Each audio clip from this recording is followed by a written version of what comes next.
Hi, I'm Joshua Carving, and welcome to another Death Battle prediction video, but first, Deadpool versus The Mask. The fight basically went about as I expected. Deadpool was a lot more tolerable this time around, as compared to his last two appearances. I don't know whether they directed him to kind of restrain himself a bit more, or it was just that Taika had a better idea of what he wanted to do with it. But either way, it was a lot more stomachable. The animation was pretty great. The hand-drawn elements were fantastic. There were a couple parts where kind of dragged on a bit too long. Even the live-action part didn't seem too annoying, though. But yeah, honestly, I don't have too much to complain about for this one. So we'll just get right into the next one, which is All Might versus Might Guy, the season finale, and a complete and utter stomp. Like, I don't understand how people can think that All Might has any shot of winning here. Well, I have some idea as to why, even though it's not good reasoning. So basically, some people think that All Might is faster due to, there's a character who has basically like a beam attack from his chest. They're basically saying that it's light, even though it bends in the air. It explodes when it hits. The character uses it to propel himself, which, let's be clear here, none of those are qualities of light. Light doesn't do that.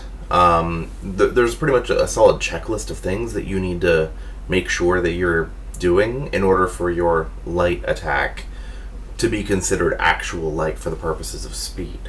So definitely not something that All Might has, is light speed reactions. I believe the highest that he actually scales to is Mach 50 feet, which let's kind of swap over to Might Guy for a second. So he blitzed a 6-paths Madara, like completely blitzed him, and would have killed Madara if not for his regen. So immediately we already see the problem here. Yes, that is with 8th Gate, but we'll get into that in a second. He doesn't even need it. So that would already put him at light speed anyway, which is what All Might doesn't have, and why it wouldn't even be necessarily an advantage if All Might was that fast, because it would mean they have even speed.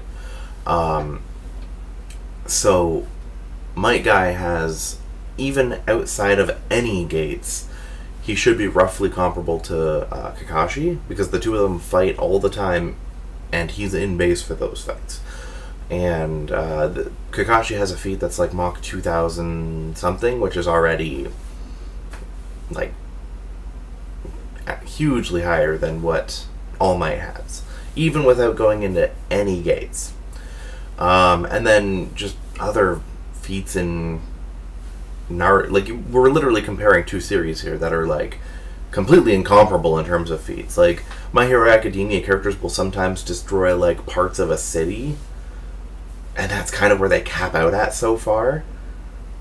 And then in Naruto, where characters are like legitimately like, a lot of them are country busting threats, and Might Guy is definitely one of the strongest characters in at least part, like, Naruto, not Boruto. I don't know if they're adding in shit that's like making other characters like that seem like fodder, but if they're not, then Might Guy is still one of the strongest characters in the series.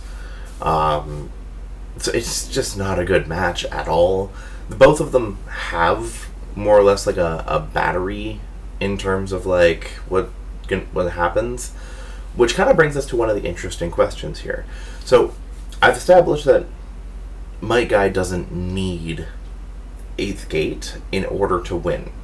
But for the purposes of animation, there's absolutely no fucking way that they're not gonna have Might Guy clash against United States of Smash. Like, those are their two strongest attacks, and like, if one of them isn't using that, it's clear narratively who's winning, because one of them still has their best attack left. So there's no way that they're not going to finish things off with that. But the problem then becomes that even though Might Guy doesn't need it, he's going to use it, which means he would die anyway. Now, the Death Battle cast has actually gone into that as well, where they basically said that as long as you kill the opponent before you die, you still won. Which would be the case here. Because my guy does hang on to life long enough that him punching All Might would disintegrate the hell out of him. So he would still win. It would just be a really downer ending to go on, where the winner is just keeling over and dying anyway.